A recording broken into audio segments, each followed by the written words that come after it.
Hello friends, welcome back to my YouTube channel that is Knowledge Curve 5.0. So friends, now we are going to start ITC series part 5. Okay. Part first, उसके अंदर हमने क्या देखा? Eligibility and the condition for taking the ITC. In part second, third and fourth, we include section 17.5 that is the block credit. Okay.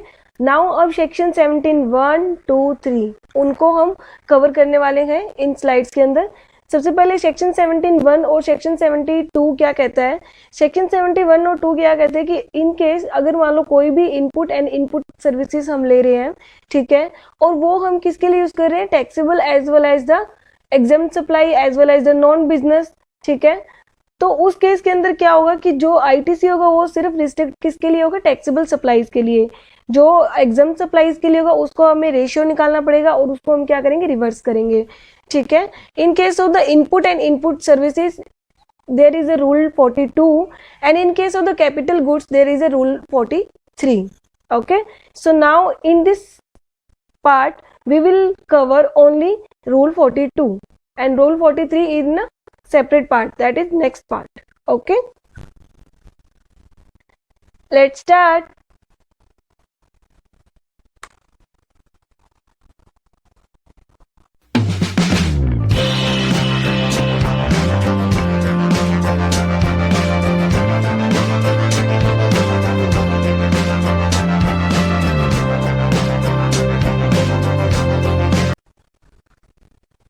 First of all, we will see the Rule 42 overview as per the Section 17(1) and Section 17(2.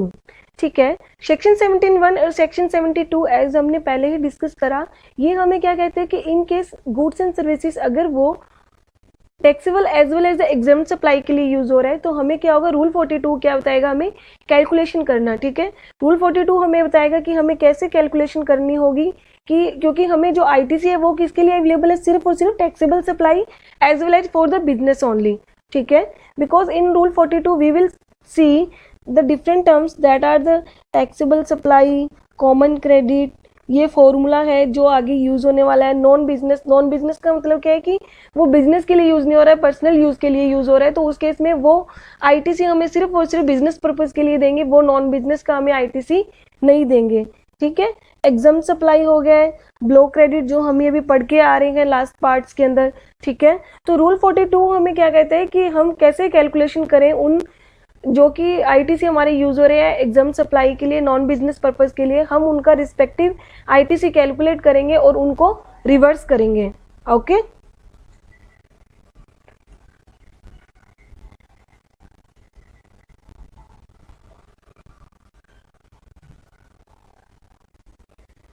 let's see how the calculate ITC under the rule 42. First step is ITC credit to the credit ledger computation of the C1. ठीक है, सबसे पहले हम C1 की calculation करेंगे। क्या होगी, सबसे पहले क्या होगा, exclusively for the non business purpose T1 से डिनोट करेंगे। Exclusively for the non business purpose का क्या मतलब है कि जो बिजनेस के लिए यूज नहीं हो रही है, जो एक्सक्लूसिवली नॉन बिजनेस के लिए, मतलब सिर्फ और एक्सक्लूसिव का मतलब क्या होता है कि सिर्फ उसी के लिए यूज हो रही है, ठीक है। ये सिर्फ नॉन बिजनेस पर्पज के लिए यूज हो रही है, जैसे पर्सनल यूज के लिए यूज हो रही है, ठीक है। तो उसको हम क्या डिनोट करेंगे, T1। Exclusively for the exempted supply T2, मतलब सिर्फ और सिर्फ किसके लिए यूज हो रही है, एग्जम्प्टेड सप्लाई के लिए, उसको कैसे डिनोट करेंगे, T2। Exclusively for the section 17(5) block credit, जो कि हम पढ़ के आ रहे हैं पीछे सेक्शन 17(5) में, जिसमें ब्लॉक क्रेडिट रहता है, ठीक है, उसको हम डिनोट करेंगे T3 से। और दैट इज T क्या होगा, हमारा टोटल क्रेडिट, ठीक है। टोटल क्रेडिट जितना हमारा हुआ उसमें से हम माइनस कर देंगे T1 plus T2 plus T3, ठीक है। तो ये हमारा क्या आ जाएगा, C1, जो हमें आईटीसी एक्चुअली क्रेडिट करना चाहिए क्रेडिट लेजर के अंदर। Okay, next is calculation of the C2 की कैलकुलेशन करेंगे, that is common credit.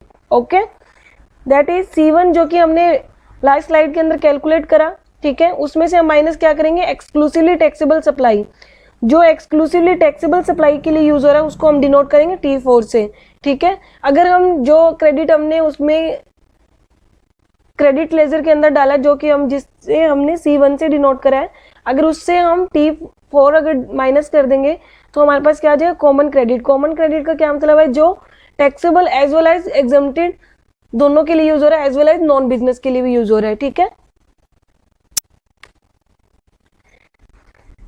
Now calculating the ratio for the exempted supply, ठीक है। रेशियो कैलकुलेट करेंगे, किस रेशियो के अंदर इसके ऊपर आईटीसी डिवोट किया गया है, क्योंकि हम ये कैलकुलेशन इसलिए करें ताकि हमें क्या है कि जो आईटीसी हमारे एग्जम्प्ट सप्लाई के लिए यूज हो रहा है उसका हम आईटीसी को रिवर्स कर सकें, ठीक है। तो कैसे निकाला जाएगा, उसे डिनोट करेंगे हम D1 से, is equal to C2। C2 अपने अभी लास्ट स्लाइड के अंदर देखा, that is common credit. Common credit into exempted by the total supply, E for exempted supply and F for total supply, ठीक है। तो D1 इज इक्वल टू क्या आ गया, कॉमन क्रेडिट। कॉमन क्रेडिट का मतलब जो taxable as well as the exempted as well as non business के लिए यूज हो रहा था, ठीक है।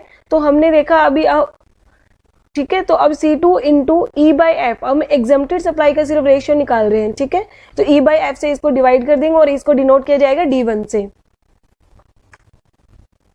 एग्जम्प्ट सप्लाई का क्या मीनिंग होगा, as per the section 247 exempt supply का मीनिंग होगा कि जो नील रेटेड होंगी या wholly exempt from the tax होगी, ठीक है, as per section 11। And it include also non taxable supply, that is alcohol, petrol, diesel, जिसके ऊपर अभी तक जीएसटी की लेवी आई नहीं है, ठीक है। तो एग्जम्प्ट सप्लाई के अंदर क्या आ गया, नील रेटेड आ गया, होली एग्जम्प्ट आ गया है और नॉन टैक्सेबल सप्लाई आ गया है।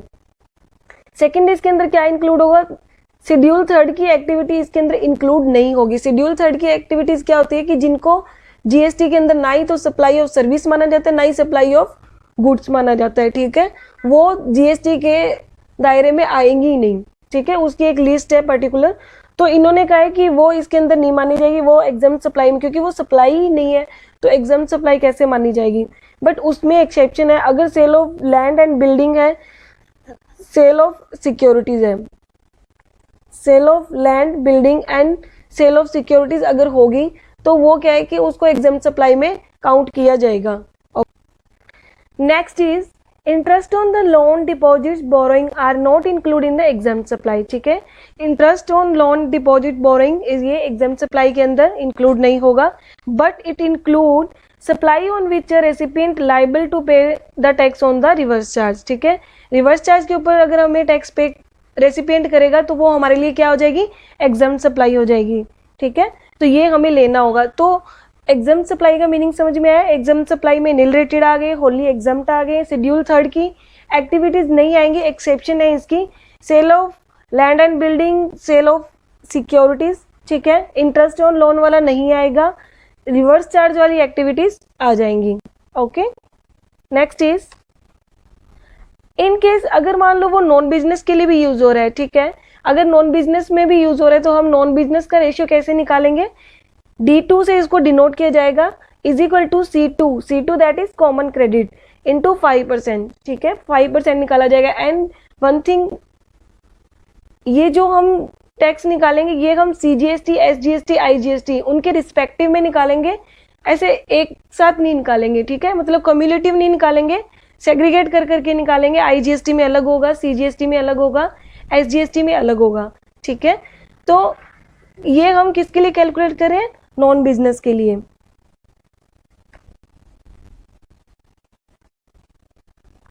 अब हमारा कॉमन इलिजिबल क्रेडिट आ जाएगा, ठीक है, C2 that is common credit minus D1 जो कि हमने एग्जम्प्टेड सप्लाई पे निकाला था, D2 हमने नॉन बिजनेस पे निकाला था। तो अब जो C3 हमारा आगे वो किस लिए आगे, बिजनेस के लिए आगे, प्लस टैक्सेबल सप्लाईज के लिए आ गया है, इतना हमें अलाउड होगा। बाकी D1 और D2 हमें क्या करने पड़ेंगे, रिवर्स करने पड़ेंगे। रिवर्सल कैसे कर सकते हैं हम, रिवर्सल हम GSTR 3B से भी कर सकते हैं, थ्रू DRC 3 के अकॉर्डिंग भी कर सकते हैं, ठीक है।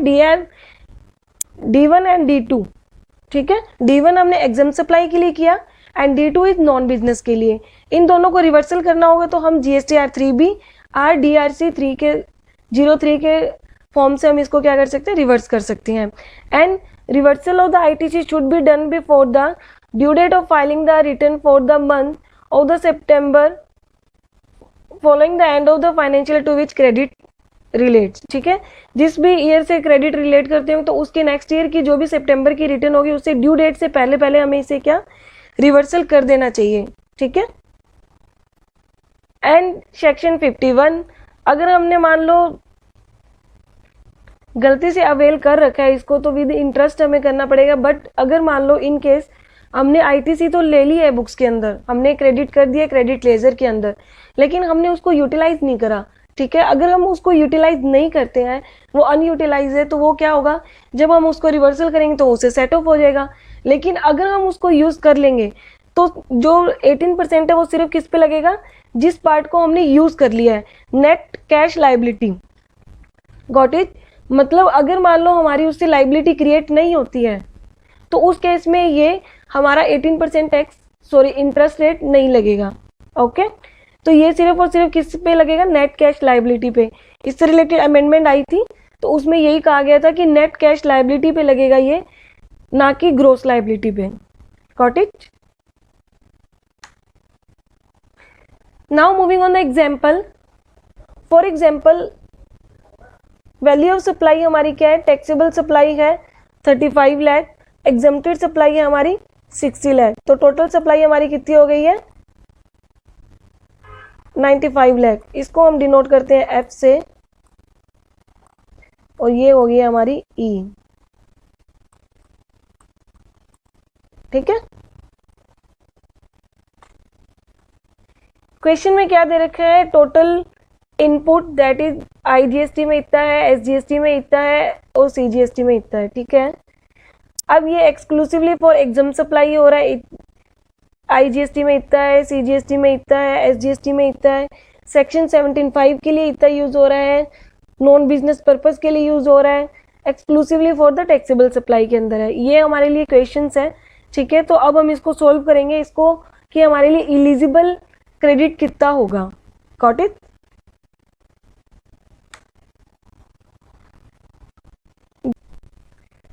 Now we will see how to calculate the ITC as per the rule 42.